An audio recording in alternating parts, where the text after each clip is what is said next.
A very good evening to one and all present. After successful completion of the GIBS Talk Season 1 and the GIBS Talk Season 2, I, Dr. Pooja Chaturvedi Sharma, on behalf of Geetaratan International Business School, proudly welcome all of you in the GIBS Talk Season 3 on the theme Anthem of Corporates in the Current Employment Scenario. This is the third and concluding episode of the series. So, let's start this episode by praying to Lord Ganesha through Ganesh Vandana to receive his blessings.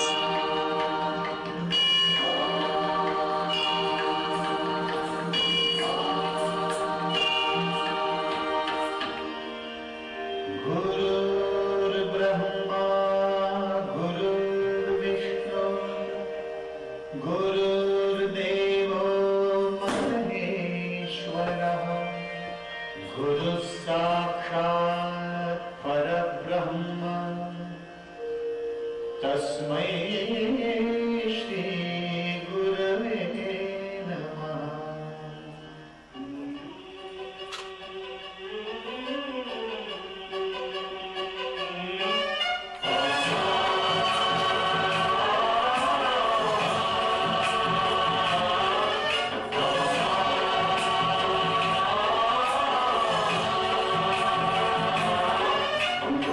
गणनायकाय गणदैवताय गणाध्यक्षाय धीमहि गुणशरीराय गुणवन्दिताय गुणेशानाय धीमहि गुणातीताय गुणाधीशाय गुणप्रविष्टाय धीमहि एकदन्ताय वक्रतुण्डाय गौरीतनयाय धीमहि गजेशानाय भालचन्द्राय श्रीगणेशाय धीमहि एकदन्ताय वक्रतुण्डाय गौरीतनयाय धीमहि गजेशानाय भालचन्द्राय श्रीगणेशाय धीमहि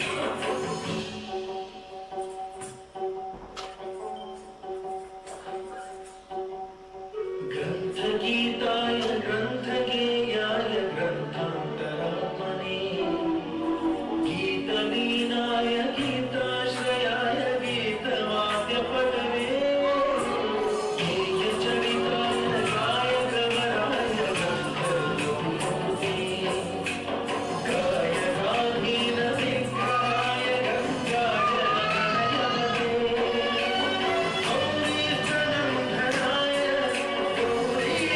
गौरीप्रणन्धनाय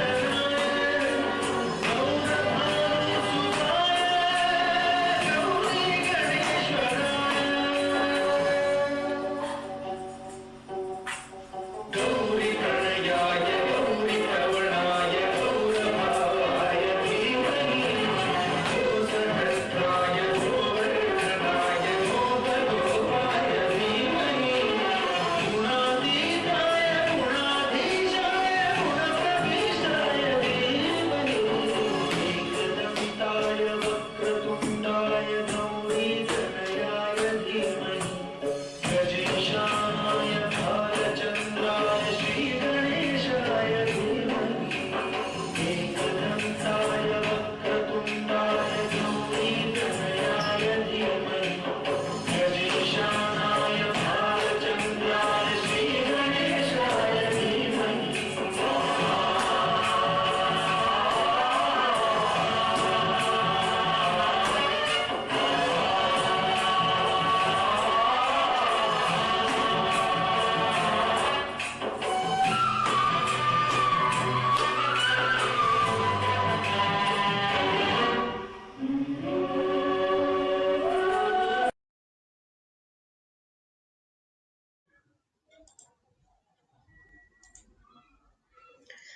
Geetaratan International Business School was established in the year 2004. The institute is affiliated to Guru Gobind Singh Indraprastha University, Delhi. Institute is conducting MBA, MBA International Business, BBA LLB, BA LLB, and BBA programs. GIBS is approved by All India Council for Technical Education, Ministry of HRD, Government of India for management courses, and Bar Council of India for law courses. The institute is accredited as A grade by NAC and assessed as category A plus by Joint Assessment Committee of Government of Delhi and Guru Gobind Singh Indraprastha University. The institute has been rated Grade A, highest rating by Academic Audit Cell of GGSIP University consecutively from past 8 years. GIBS has also been rated number 2 by Times B School Survey for the years 2018 and 19. Before we start with today's episode, I would like to present brief highlights of the GIBS Talk Season 1 and the GIBS Talk Season 2. In the GIBS Talk Season 1, under main theme of the series, Roadmap to Higher Education Post COVID 19, 3 episodes were conducted in Season 1. The series was aimed to enlighten all the stakeholders associated with higher education about the future plans of Government of India to mitigate this COVID-19 disaster faced by Indian education sector. Stakeholders were enlightened by the presence of various famous personalities of education sector. The series witnessed eminent speakers like Professor Dr. K.K. Agarwal, Chairman, National Board of Accreditation, Padma Shri Professor Dr. Mahesh Verma, Vice Chancellor, Guru Gobind Singh Indraprastha University, Delhi, and Professor Anil D. Sahasrabudhe, Chairman, All India Council for Technical Education. Season 1 got around 9,815 registrations from academic fraternity, industry, and student community. Well, the GIBS Talk Season 2 was also at par with Season 1. Under main theme of the series, Post-Pandemic Market Mandate, the series was aimed at bringing the best of corporate world and give a novel dimension to COVID-19 and use this pandemic as a productive period. The series also witnessed eminent speakers like Mr. Chandrasekhar Chenyappan, Senior Director, HR, Vatswa, Mr. Kenneth Jesilan, Associate Vice President, HR, TCS, and Mr. Daniel Jacob, Vice President, HR, EC Group International. This group too was well received and got 11,151 registrations. Before we come down to the topic of today's evening, I would like to invite Professor Dr. B.S. Hothi, Director, Geeta Ratan International Business School, for welcome address. Sir, please. Good evening, everyone present here. I welcome you all to the proud occasion of concluding episode of GIBS Talk Season 3. The occasion reminds me of a quote by a Greek philosopher, "There is nothing permanent except change." Learning is often defined as change in behavior. The new education policy is talking about outcome-based learning. Professional courses are oriented towards changing the behavioral patterns, learning new skills so that the students can adapt to their prospective workplace. The anthem of corporate in current employment scenario was initiated by GIBS with the aim of equipping students with knowledge and awareness about the necessity of skills that are a prerequisite for combating the challenges of professional realm. We at GIBS have been persistently engaged in holistic development of our students for the last 16 years. Our student-oriented teaching practices have helped us to deliver quality education and skills. GIBS Talk is another effort being made by the Institute to prepare our students to meet the challenges at their prospective workplaces. In the last episode, Dr. Vijay Chaudhary, Executive Vice President and Business Head, Global Operations at Bray Air Asia Private Limited, shared his ideas on strategy for staying relevant in job markets. To continue our journey of enriching sessions, we have with us Mr. Meenu Singhal, Vice President, Industry Automation Business, Greater India Zone, Schneider Electric India. Mr. Singhal has 26 years of industry experience. He started his professional journey with Star Paper Mills, a paper manufacturing company, from 1991. He has been into different roles and positions before progressing to his current position. His highly impressive career graph is a motivation for the students.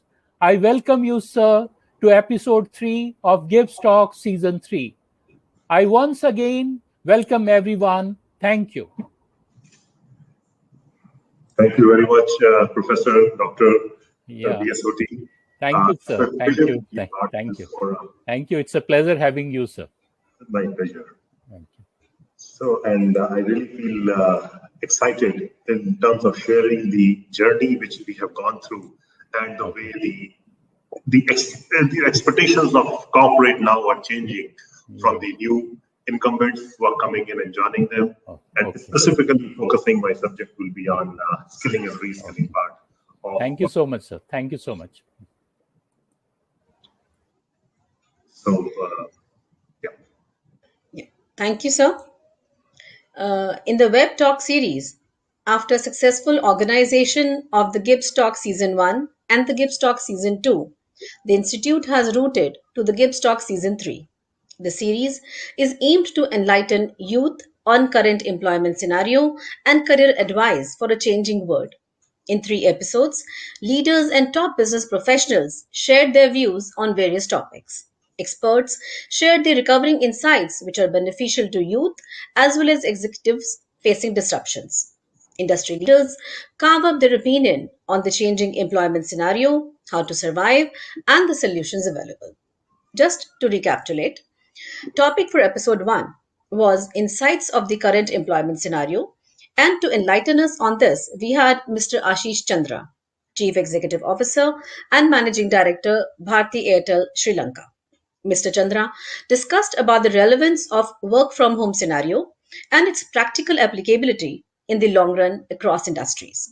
He also focused on the current perplexities in young generation's mind regarding corporate exposure in pandemic scenario, their queries regarding employability, relevance of data analytics, artificial intelligence in current times, and much more.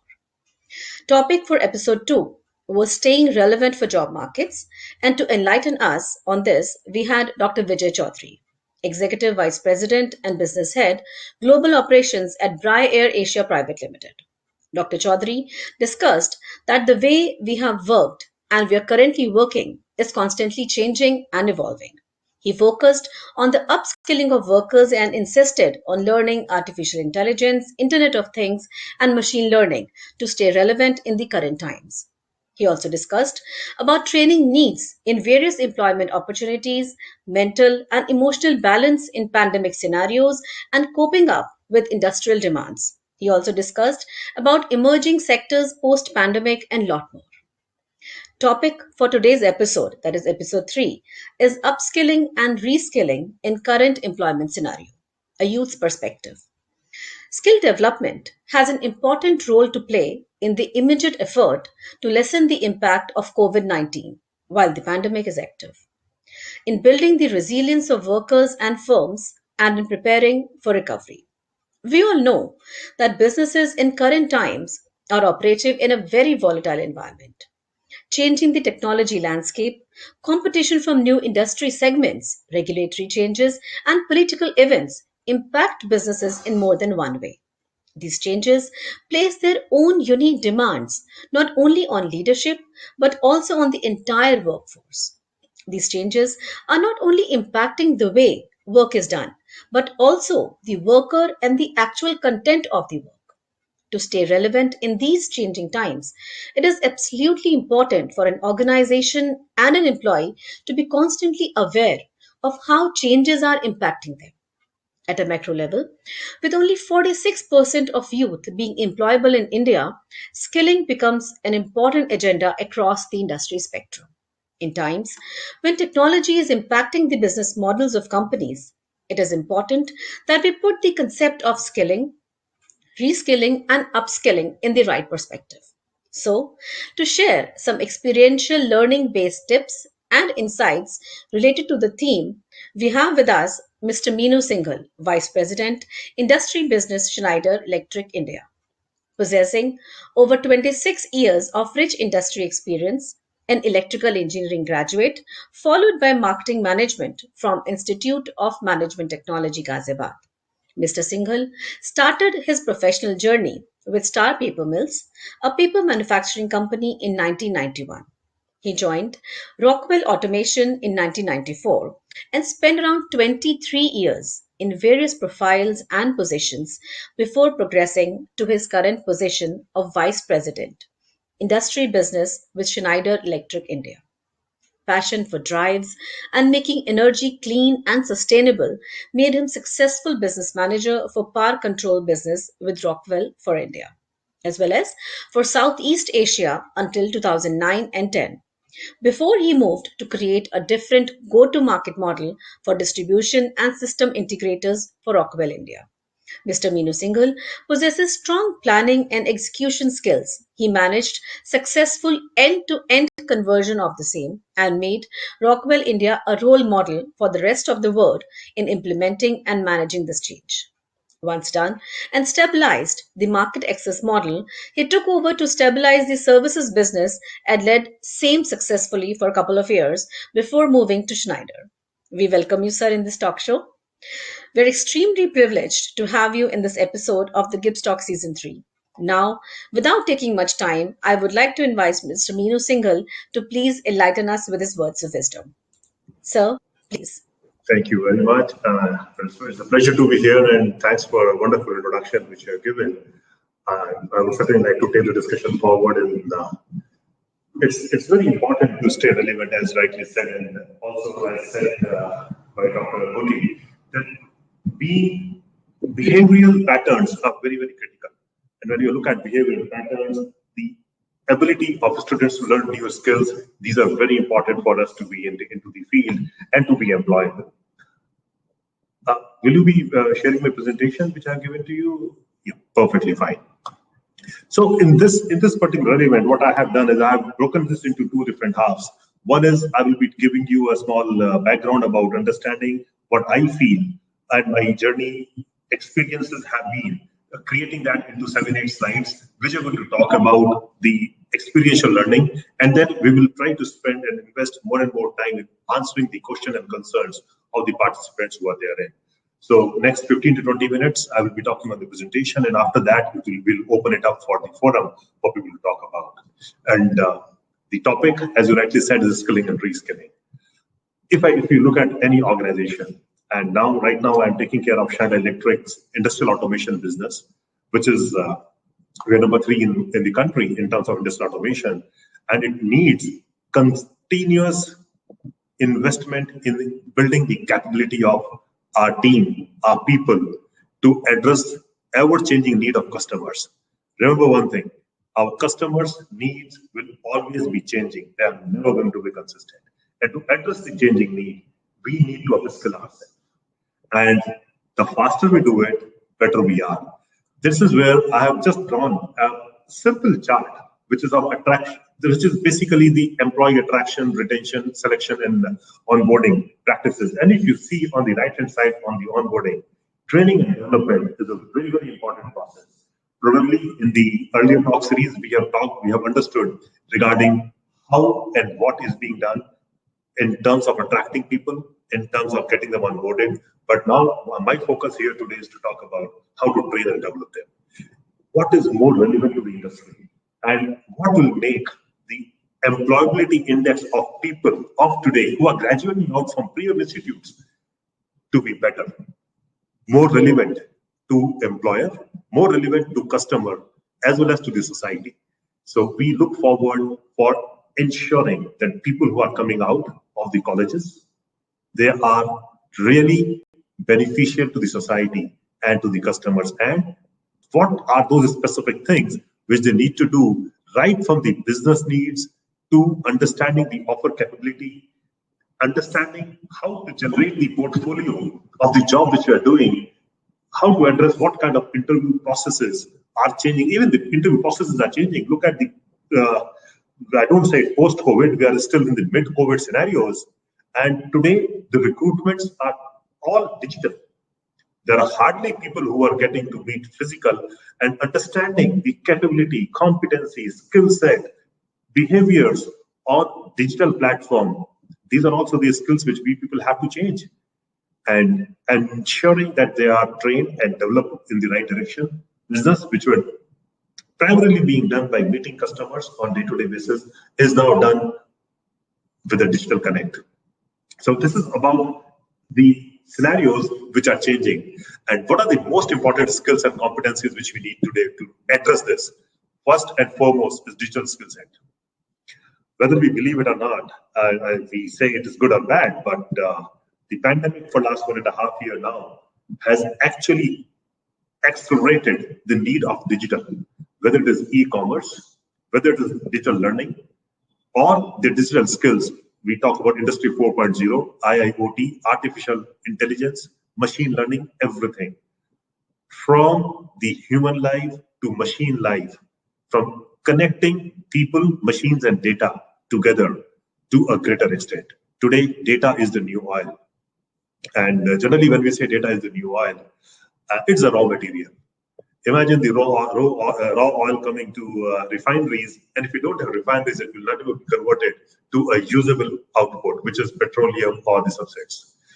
And this is actually the industrialization, how we can see that we can use the data, analyze the data, and work it out in the right platforms by incorporating all the elements of digital skills, which are artificial intelligence based, as well as data analytics.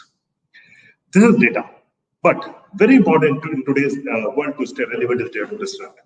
Can we think something different? Today, when we hire engineers, when we hire leaders, when we hire business managers, the product leaders, or the finance guys, it's very important for us to understand what are the new skill sets they bring, which could be disruptive. Even our organization, which is now we are around 2 billion euro in India, which is a very strong business for Schneider, we look forward for hiring people who have the skill set to run their function as a startup. What does that mean? That means that they can take risk. We sponsor that. They have a different mindset in which they generally are not mandated to think in the same direction their management is thinking.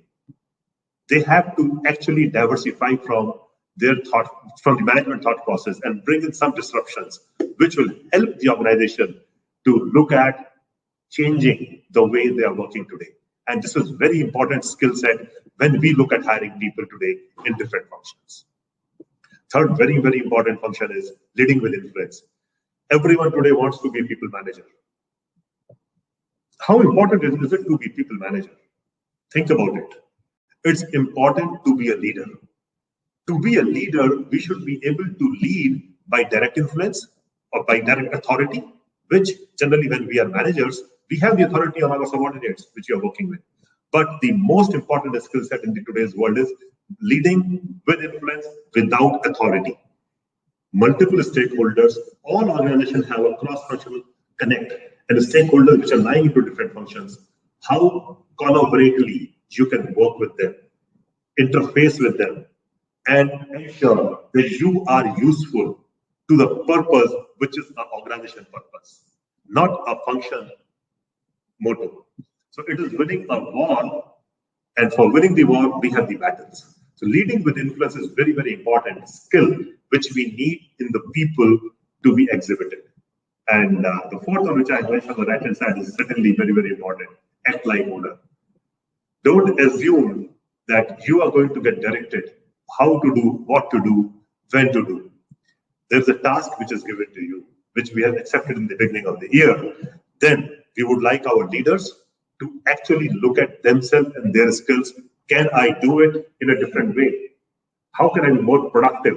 How can I be more efficient in ensuring that I can create by different ways of exhibiting the same task in a better fashion? It should be scalable. It should be, we should generate more employment. So these are four major set of skills and competencies which I generally feel. While on the left-hand side, we have given some micros around that you have to be a self-starter, people should have the abilities to talk and to communicate effectively, take initiatives, and generally take risk. Taking risk is important. Don't be scared of taking risk, because if you take risk, you're trying something different. Is that risk based upon some database calculations? Probably yes. Have your execution capabilities which are around, which are good. Understand what are the resources around you. Can we use these resources effectively? Yes. Can we have common pool of resources so that these resources can be used more productively? Probably better, yes. Attracting the better talents and the best talents from the organization, that is one thing which we look forward. But the world is changing. Developing the talent to the best is now the new motto which is building up. Attract the talent, get the best people in, but create them better than best. Whatsoever we have, develop those people. Capitalize on the opportunities. Make things happen. Make it move. Take risk. These are few. I'm not talking about the technical skills. I'm talking about leadership and the behavioral skills. As Dr. Hoti has also said, it is very, very important that we look at our behavioral competencies to build up. And that is very, very relevant in today's industry. And this is where we look forward for preparing our people, preparing the leaders for tomorrow.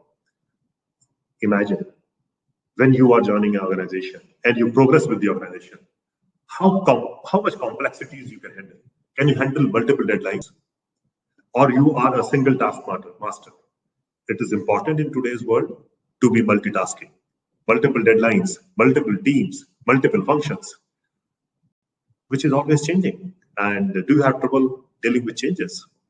What is the change management curve? I'm sure most of you are management people and you understand the change management curve.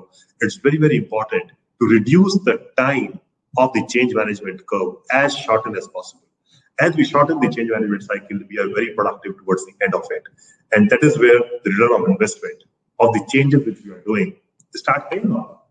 It's people versus people versus processes and the environment. Can you work in a matrix or environment? I think it's very important. In today's scenario, we are not going to get generally a not clear straight line of working. You are responsible for different things to different stakeholders. And that is what makes our organization metrics, but more responsive and more accountable. And when we are working into a metrics and the accountable environment, we as individuals have to ensure that we can adopt our working behaviors for matrix environment. Can you take feedbacks and give feedbacks? These are important things. Taking feedbacks constructively and giving constructive feedbacks. How do you react to them? Or you start taking them personally. Think about it. Very important things. And these are all the traits to get into the next level of leadership as we are moving forward. And when we change organizations, when we change department within the same organization, depending upon the leadership of the organization, the functions can be formal or very informal. We don't know what kind of environment you're getting in. Our ability to adapt to the change in environment is also critical for us. And these are some things which have to be ever growing, ever changing, and ever developing.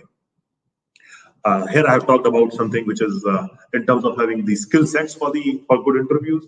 When we hire people for different behaviors and interviews, obviously we look at the functional expertise, but trust me, those functional expertise or the technical expertise are responsible for influencing the decision to 15 to 20% at max. Then what is the balance 80 to 85%? Balance 80 to 85% are the abilities which are behaviors, interpersonal abilities. And this is where we look at the competencies which are required. Can the incumbent lead a change? When you are actually appearing for interviews, you should prepare yourself with certain examples, with certain actual things which have happened in the past where you have engaged multiple stakeholders, developed an idea as a thought leader, created a plan in which that idea can be presented as a business plan, identify the resources which are needed to execute that business plan, and also create an execution path and a pipeline for that. So there are lots of whys, hows, the outcomes which need to be presented. And we actually don't really find many people who have those skill sets to actually convert a thought into an execution while you're giving the interviews. Sometimes I have seen people who wait for their manager, who wait for the interviewer to ask questions. And many times I have seen some people who drive their interview to the way they want the interview to be driven. This is also a very important competency.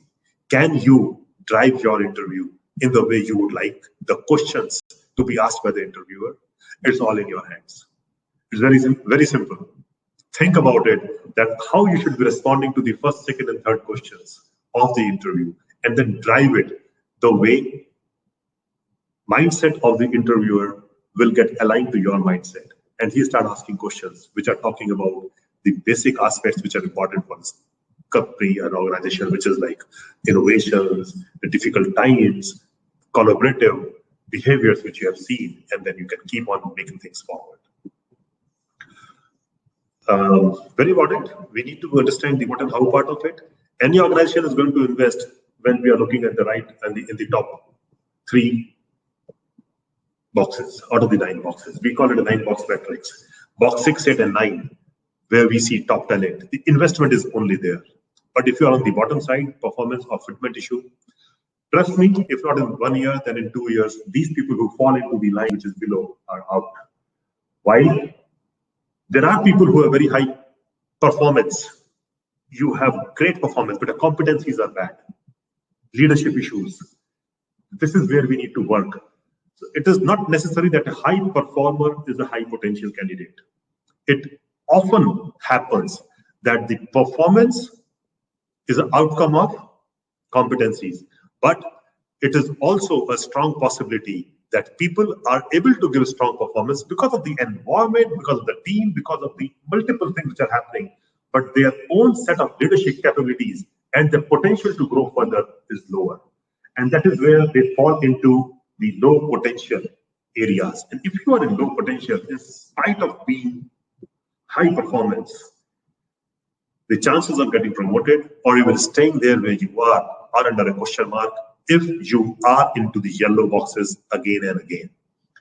Please see that the competency levels, which otherwise are on the medium side, they have to be continuously moved forward into the right direction on the x-axis. If that is not being done, whatsoever performance you give, you might be a star performance, doing 150% to 250% of your targets. Guys, when it comes for final evaluation and testing people for their next roles, you fall in the area which is having leadership issues.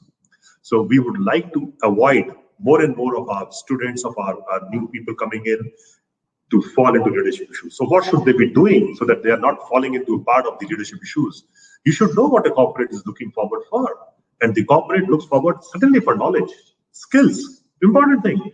So when you talk about knowledge, it's about your function, it's about your industry, it's about your competitors. Every one of you must be having a strong reading habit. Read books, read magazines, stay updated. Getting functional trainings on time, very important. When your appraisals are being done, when you talk to your managers, it is your responsibility to inform your manager that you need this training to be upskilled in your functional area. It's your responsibility as an employee. And in 3 months and 6 months time, again, it becomes the responsibility of the employee to remind his or her manager that, look, this has not happened, or this has happened and this is how I'm progressing into it. Very, very critical. And this is where often people miss. People feel that their development or their enhancement is the responsibility of their leader. It's your responsibility to own it. Your leader's responsibility is to facilitate it. He or she is going to facilitate the development, but you have to be identified in terms of what exactly you would like to take forward. Second and more important step, skill. The skill sets are about observations, experience, on-the-job training. You get ample of opportunities to do it. Never be scared of on the job. It is 70-20-10. When you get into a classroom training, the retention is 10%. When you get into experiential learning, it's 20% more. And when it comes to on the job, it adds to 70%. So always create a 70-20-10 plan for your development in the area which are areas of development. It's important. 70-20 plan, 70-20-10 plan to be prepared, reviewed with the managers and the HR if needed, and moving forward in a step-by-step in terms of ensuring that your area of development tomorrow converts as an area of strength for you. Not to forget, we have been talking about it since the beginning, is attitude, self-awareness, step-by-step conscious approach, very important. You can't let it go. Attitude matters the most. We can tolerate incompetencies in the knowledge. because we can develop it. We can invest, we can give them training, but we will never be able to tolerate incompetencies or wrong behavior in attitudes. If the attitude is not appropriate, firstly, the chances of that person getting hired for the right position are very low. Secondly, even if they are hired, you must have seen many organizations, they let go their new recruits in by 40 to 50% in first 6 months of time or 1 year of time because of attitude. You must have seen people say, my performance is great, I'm doing good, but look, someone else has got promoted, not me. Why? Here is the answer. It's attitude. Be self-aware about the attitude which you're talking about. And that is where we talk about the key element: skill, knowledge, education, and experience. Ski. Does the candidate have the right ski? So this is absolutely important. We should have these ski, but this accounts to hardly 20% for qualifying the criteria for which you would like to be joining. Temperament. Does the candidate has any extremes of temperaments? Be mindful about it. Generally, you will be tested in situations where interviewers are taking interviews about your temperament. Very, very important thing, information processing capability. They are going to let some kind of a business case or a scenario in front of you, how quickly you are going to pick it up, convert it back into a solution and give it back is important. This is IPC. IPC is important, anticipating the future, upstream and downstream impacts to be noted, understanding the business impact, long-term, short-term. This is actually your first step towards start creating the strategy. Can you be into a strategic role, or you would like to be only into the execution role? A mix of strategy and execution is something which leadership we are looking forward for. People should have a vision. People should have ability to process the information which is coming in. And without any doubt, a commitment. Availability. Yes, I'm committed to do this. I'm available to do this. And I am demanding this role to ensure that I am part of it. So this is a career cycle which I've taken from an NLP guru, which is running a business school called GIBS in France. Not a business school, of NLP classes into France, and he talks about whenever we are changing a role or starting a job, there is a cycle, and the cycle primarily talks about understanding what is required for the new role, understanding how you can get the competencies around it to be generated, who are the stakeholders who can deliver those competency development plans for you, how you can get them, how you can increase your capability, how you can ensure that these capability enhancements are reviewed in a formal process, and then when they're reviewed, you are preparing yourself for the new role. Once you are there with the new role, you don't have to stay there. You have to start thinking about the next roles in the ladder, and with the next coming up, you have to start creating the cycle of your career to move up. In short, as I just told you, organizations, they hire people for their functional skills, their technical skills, always. Because that is easy for us to manage or map when we are doing the interview process. And unfortunately, the prime reason for few people, if they have to let go, is because of the behavioral faults. This is a quote which I've taken from Thomas, who talks about behavioral skills impacting the competency development exercises for our people. And this is where we look forward for more and more of you as leaders for future to develop. This is a small world. Today, we are looking at 40 by 40. 40 by 40 means we are looking at more than 40 of our young talent from the colleges which are coming out to be the CEOs of the top 40 global companies. Can you be one amongst them? Before you turn 40, can you be the CEO of one of the top 40 organizations of the world? This is the challenge which you have to take. And for taking this challenge, it is very important that you invest in yourself. That is the biggest investment you can do. Read, learn, understand, and develop yourself to deliver not to what an organization is asking for, what you are capable of delivering. There's a vast difference. Organization may ask something which they feel is important for today. You can deliver something which is important for tomorrow, because it is you who change the organization from today to tomorrow. And that is where I look forward for more and more people, more and more students who come out of the colleges to be that futuristic leadership role that yes, we can make the difference and we will do it. And I said generally we invest a lot in terms of developing the competencies of people to enable this delivery, and we look forward for ensuring that people are getting a part of it. I end up my discussion here, and I will open it to the anchor to talk about next questions or something which is coming in. Thank you, sir. It was really very interesting, crisp, informative, and an eye-opening session for all of us. Thank you. And yes, I agree that organizations need to take a holistic view of investments in skills through the strategic process of workforce planning or talent planning. This process will give a good segmented view of where an organization needs to focus on skilling, reskilling, or upskilling, and thus defining its learning and talent capability strategies. From the context of current times, organizations need to step back to understand not only their critical priority areas, but also the impact of those areas on the businesses. So, we again thank you so much, sir, for such a wonderful session, and we feel enlightened with the ray of motivation and action which you have just shown to us through this session. My pleasure. Now, we will move to the next segment of this talk show, which is question and answer session. Before starting with the session, I want to inform that we have received more than 1,600 questions as submitted by different stakeholders at the time of their registrations. I also believe that all the attendees would like to hear their questions answered by Sir, but due to paucity of time, we are placing only the best questions before Mr. Meenu Singhal. So let's have a question answer slide. Yes. So this question is from Mr. Divya Prakash Srivastav. He's an automation engineer, and he wants to ask, Sir, do you think companies should craft a talent strategy that develops employees' digital, cognitive capabilities, their social and emotional skills?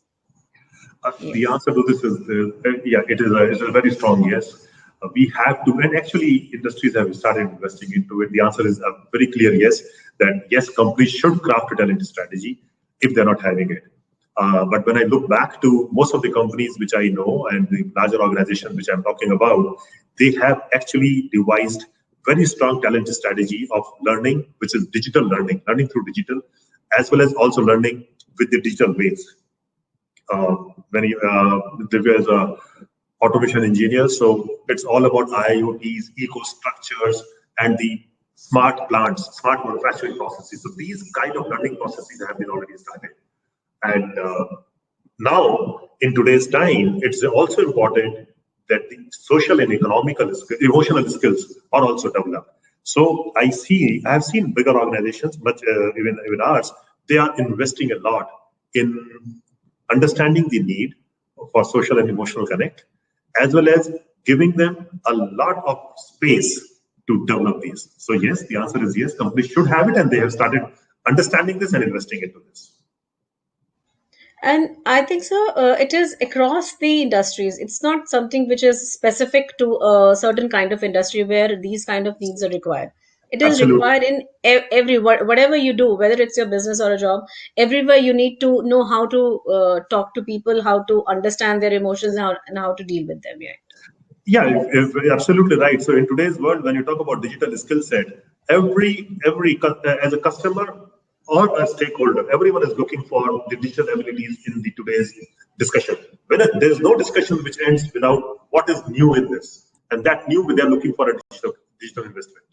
So digital, emotional, and social. These are very, very important things today, which are very, very relevant to us. Yes, sir. The next question is from Mr. Sudhir Chaudhary. He is head logistics. So he asks that, sir, as employees, we know upskilling is a priority, but we don't know how to get started. So kindly enlighten us.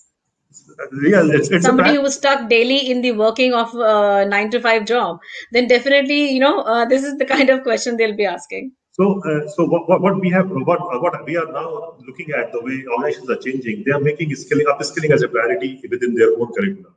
So when we distribute targets to our own people, one of the target is people development. So now the target, which is going down the line from the top management to the managers and then to the functional people, It is not only the numbers which you want to do, or the top line and bottom line, or the number of SKUs which you want to ship, but we are looking at how you can develop the competencies of existing people. So it is coming in from top down as one of the very specific priority. And in case people miss that, they lose their incentives. So this is one thing which organizations are doing. But I think what Mr. Sudhir is asking, how do we get started? We get started by, first thing, many of the organizations today have digital learning curriculums. I think every organization has a digital learning curriculum. They start getting enrolled into the digital learnings, academies. Otherwise, we are also having the third-party digital learning curriculums, which are important. Have you mapped yourself on what exactly you are looking forward for? If I have not mapped my need and I just want to learn everything, won't be helpful. So important thing is try to have discussions with your, I would say, stakeholders and understand with respect to your next level of ladder where you want to walk, what are the areas of development you have, and ensure that they become your priority. So you don't need to go into 10 things. It can be finance, it can be logistics, it can be technical, it can be HR. There can be multiple things which are actually learning priorities. But for you, what matters the most could be in terms of warehousing. When we are looking at the smart ways of warehousing, have you or IoT in air warehousing? I'm just giving example because you are heading logistics. So in terms of all kind of different ways in which the warehousing can be smarter, invest your time smartly into that. And that is where we look forward for people who understand their need, but take the help of their manager and the third parties to get enrolled into the right set of questions, right set of competency development programs. I would also like to recommend, because many of the business schools have actually started coming up with the short-term curriculums, which is actually helping the executive, the working executive, to develop their competencies in a short capsule, which is created of 3 months, 6 months, or few weeks curriculum, which is created by the colleges. Very powerful, leverage it, because that is a gist of exposure and experience by multiple people and the experienced academicians created for those people. So I would recommend A, digital, B, in terms of the business schools, and C, self-learning, the way you can do it for starting. Right, exactly. And otherwise also these days this virtual world has made everything possible. You can do it the way you are comfortable, you can do it in your own time. Absolutely. Yes. But doing I it hope in Mr. the right Sudhir must sense. have been satisfied, yes, because sir has given a lot of dimensions. So whatever you want, there is a way out to your problem if you really want to get the solution. And no one else is going to push you for that. Exactly, yes. Let's take next question, sir. This is from Ms. Shuchita Gupta. She is executive in Kappa India, and she wants to know: do you think organizations should provide incentives for employees to upskill and reskill? Yes. So, although I would just like to add on to it that although things are free, so many online courses are free these days, but yes, sometimes finances becomes a hassle for people. So, how can they do it? Agreed. So the answer to this is yes. Finance is an issue. Time is an issue. So there have to be a sponsorship in both the ways that can I allow my employee to get 2 hours on maybe on a Thursday, Friday to join some classes specifically for upskilling or reskilling. Will we be flexible enough? And second is, can we also be a part of it, or maybe co-sponsor this or completely sponsor this? So organizations are doing that, and organizations will continue to do that. Third thing, which organizations should be doing and they are doing, is rewarding people. Not only incentivizing, but also rewarding. If you have done, so I'll give the example from Schneider. So we are having minimum of learning hours, that this much amount of time by every employee is required to be invested in learning, and there's a digital recording of that. You can't push that off. So, and towards the end of the year, what we do, the top 10 or top 5 people who have actually invested more than, say, by learning hours, I'd say 50 hours, but someone has done 120 hours. So the top 5 learners are rewarded with a cash award, which is a huge money. Plus, they are all on the board. They are on the global website that look from India. These are the top 5 learners for this particular business. They feel aligned, they feel good, and they get multiple benefits about it. So one is incentivizing for enabling them. Second is rewarding for doing it. I recommend both the things to be done because whatever we say, the upskilling and reskilling today is still not a priority for many individuals. They still feel that I will continue doing the way I'm doing, and I will continue to get what I'm getting. So, but it's important for us to understand what I am today, I will not be tomorrow. Whatever what you hear will not take you further. You need to upgrade yourself. Exactly. Yes, sir. We just can't stop here. Everyone needs to grow, whether it's in the same profession, whether you want to diversify or you want to stay. But yes, you need to grow. And yes, Schneider is doing really good. It's really so much motivating for the employees once you get so much rewarded for your good work. It's really nice. Let's see, sir. Next question is from Mr. Daksh Singhal. He is a talent acquisition specialist from South Asia, Middle East. He says that companies should set some training budgets to upskill and reskill. So yes, we have third question was almost similar to this. We just had discussion over it. I will just comment on this maybe as we move forward. Not only the budget, there are departments in the company who are responsible. It's not only talent acquisition, but also learning and development in each and every organization has taken a big role now. There are directors and vice presidents of learning and development in different organizations whose core functionality is to ensure that the people of the entire organization, they scale up the competency ladder as it is required at different levels. So there's a budget and there's an investment by a complete team which is having a focus on this. Right. Yes. So next question is from Mr. Akash. He's a student of MBA. He wants to know that apart from embracing our skills, what else should be the qualities possessed by a fresh graduate? Or how can a fresh graduate determine what market is more feasible for his growth? Yes. So I I answered guess it. some of the students in our audience must be having the same query. So, yes, please, sir. So yeah, I have given the answer in one of my slides when I was talking about the 4 specific sets, and the skill is SAEE. So we are talking about the skill, knowledge, experience, and exposure. Beyond that, there are 3 critical elements which are required to be possessed by a fresh graduate. And behavioral, interpersonal abilities, information processing capability is very, very important for the person, and the confidence while you are talking that yes, what I'm saying, I mean it. So be truthful to yourself. And it's all about behavioral and information processing. So information processing is also digital now. So we are looking forward for more and more digital capabilities apart from this skill set, which a fresh graduate be having. A thought, disruptive thought, innovation, how you can bring in some innovation. During the interview, as I said, we hardly weigh skills to 15 to 20%. Rest all is behavior, ability to influence, collaboration, and the IPC, information processing capabilities. And looking at the second part, how can a fresh graduate determine which market is more feasible for his or her growth? It's a very environment is changing. We never knew so when we say in 2019 BC, when we say BC, I was talking before COVID, not so the things were different. But in 2021, after COVID, the things will be different. So when you look at markets, look at the trends in which the growth of that segment is going and the exposure which you're going to get for your development in that particular market. If it is as a technology, if it is as a finance, if it is for business management, there are different streams where you can actually understand from the surrounding indexes that how these are shaping up. But choose your first job wisely. Once you choose your first job, that becomes your line of your career, which generally you will be enhancing it. So it is important that it should not only be with respect to the growth, it should be with respect to your passion.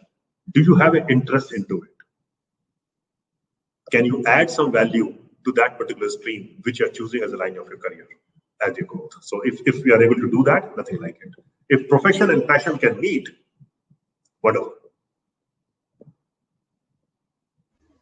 That's the best combination, because that is something which is going to take you a long way. You're not going to get bored ever from whatever you're working. Yes, sir, of course. So next question is by Miss Sachi Deol. She's an entrepreneur of the firm called Green Farms. She says, as companies decide on strategies that will shore up the future of the business, they need to map out which skill pools will disproportionately affect it and drive it forward.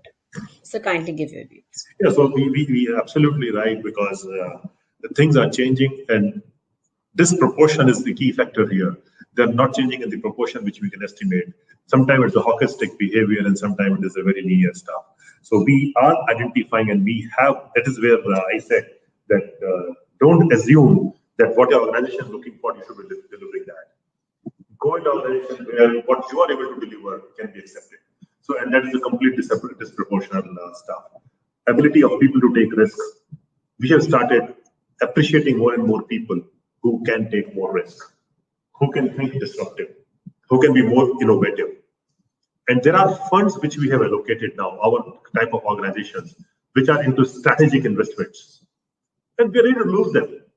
Because if people who are coming in, they take 5 initiatives and one of them fail or 2 of them fail, the only thing which we say, is, if you fail faster. Exit, do something again. If you want to fail again, it's okay. But don't continue investing on the same failure which you have done again and again. And that is where specifically the skill set which I look forward from the organization, from the new people coming in, is their strategy, their ability to think wiser, interpolate the data, and take it forward to the next step. Quick, as a startup, not as a routine business. So we look forward for people who can be more into the startup mode than from a routine business. Routine business is being run by computers now. We don't need people for running that. Good evening, Yes, sir, sir. Exactly. Good evening, Umaji. Sir, our audience is very much, desperate. Students are very much desperate to know about upskilling and reskilling. So I seek your permission. Can I take some questions live from chat box? Absolutely, ma'am. Yeah. So there is question by Ms. Pragati Chaudhary, and she wants to know, although training is a vital aspect of reskilling, what trends in learning and development do you think are going to be the most important in coming years to cultivate a workforce ready to meet the needs of employers? All students are tense now. What kind of upskilling and reskilling is required? So what trends in learning and development are required, sir? So the answer this is in three pillars, I would say. This is a 3-legged stool, and the 3-legged stool talks about functional, commercial, and I would say business and leadership. So we actually break the learning and development of individuals and of the teams into these 3 stools. And if any one leg is broken, the stool cannot be stable. So one thing is certainly the functional one, and for functional there are multiple plans in the organization to run it. But very important is the leadership. When we talk about the leadership development, it is about collaboration and understanding, engagement at an early stage. These are 2 very, very important things which organizations should be, and they are investing in today's world. Now, the world is a bit on the other side, digital capabilities, because whatever we are doing, how we can do it faster, how can it be more scalable, how can it be more relevant, and ensuring that the regulatory compliances are being met is critical for any organization, that when we develop something, it should be meeting all these 4 requirements and absolutely being sustainable. So if we are able to invest in these directions, which is being done, we will be very relevant throughout. So whenever we are looking for our own development needs, we should look at, are we going to develop ourselves in an area which will be more sustainable, or which is going to ensure that the regulatory compliances are being met, which is scalable. That's it. Absolutely. I think students are sensing that they have to enhance their leadership style. Again, a related question by Mr. Manav Sharma. How can students enhance their leadership skills when they are in their college, which can help us at the time of interviews while getting hired? Yes, absolutely, sir.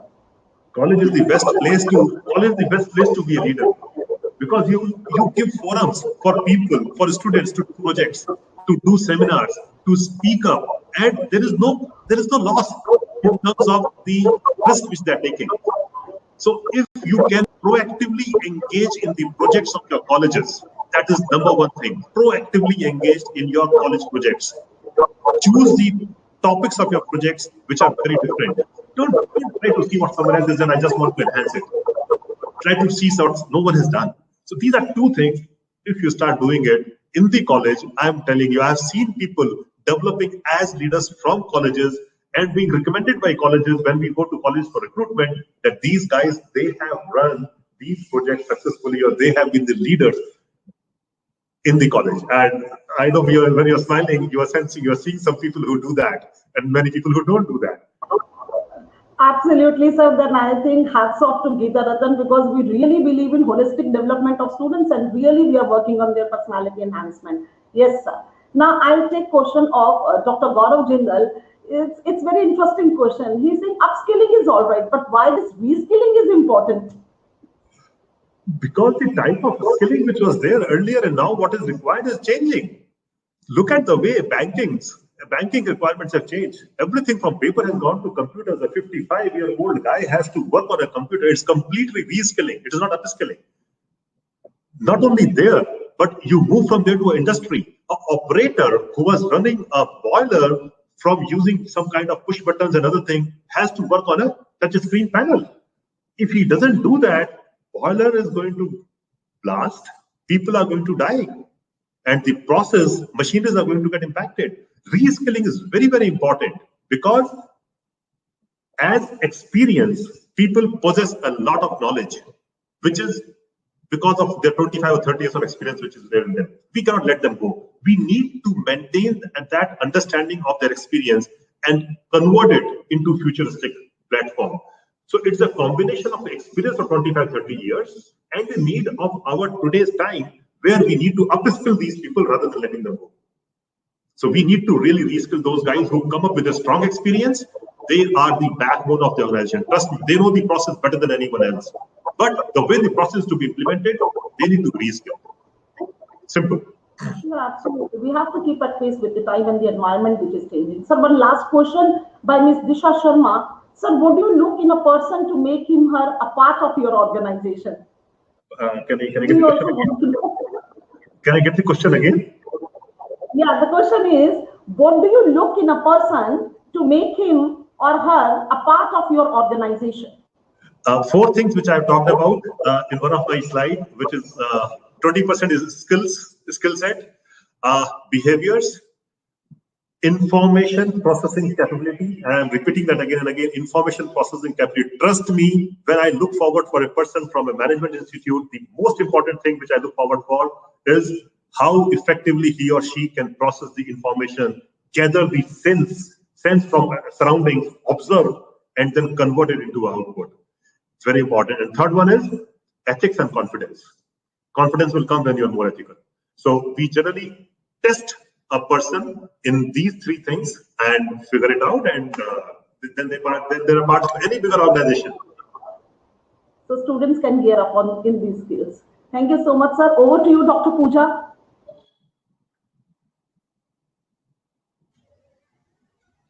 Thank you, sir. Students must have been really happy. Most of their queries have been sorted out. And we genuinely thank you for all the time and all the good content and information you've shared with us. Now, I would like to call Dr. Uma Gulati, Professor Marketing, Geeta Ratan, to give a vote of thanks. Ma'am, please. Thank you, Dr. Pooja. Here we come to closing of GIBS Talk Season 3.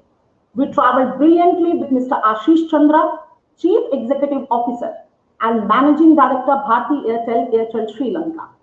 Dr. Vijay Chaudhary, Vice President, Bry Air Asia Private Limited, and Mr. Meenu Singhal, Vice President, Industry Automation Business, Schneider Electric, to understand and sing the anthem of corporate in current employment scenario. The industry stalwarts made us understand that the future belongs to the competent, get good, get better, be the best. Though we are closing season 3, but the GIBS Talk series journey has not come to an end. We are ready with GIBS Talk Season 4 and will catch you by August end or September beginning 2021. I, Professor Uma, on behalf of Gita Ratan International Business School and my own behalf, extend a very hearty vote of thanks to our speaker, Mr. Meenu Singhal, Vice President, Industry Automation Business, Greater India Zone, Schneider Electric, for enlightening the participants on the theme Upskilling and Reskilling in Current Employment Scenario, a Youth's Perspective. Our deep sense of appreciation for giving outstanding coverage on the topic, sir, and making it interesting. We are inspired by your knowledge. I'm happy to express gratitude to management of our institute for giving us cherishable opportunity to organize such events. I deem it a great honor to express thanks to Honorable Vice Chairman Shri Anirudh Jindal for his moral support and guidance. Thanks for your motivation, sir. I also express thanks to Director Sir Professor B.S. Hoti and Ms. Prachi Jindal, Dean Corporate Affairs, for all their support. My big thanks to all the participants for being with us in journey of GIBS Talk Season 3 and making it a great success. Continue the journey with us for Season 4 and get most out of experts. My sincere thanks to Professor Bush, Dr. Pooja Sharma and Dr. Gaurav Jindal for their coordination and support. Once again, thanks to Mr. Meenu Singhal for informative session full of knowledge. Thank you so much, sir. Thank you so much. Thank you very much, ma'am. It was a pleasure being a part of this particular forum, and I really enjoyed the discussion and the questions, very meaningful questions being asked. Thank you so much, sir. It's a pleasure. Thank you. Thanks, everyone. And I wish all the best for all the students. Thank you.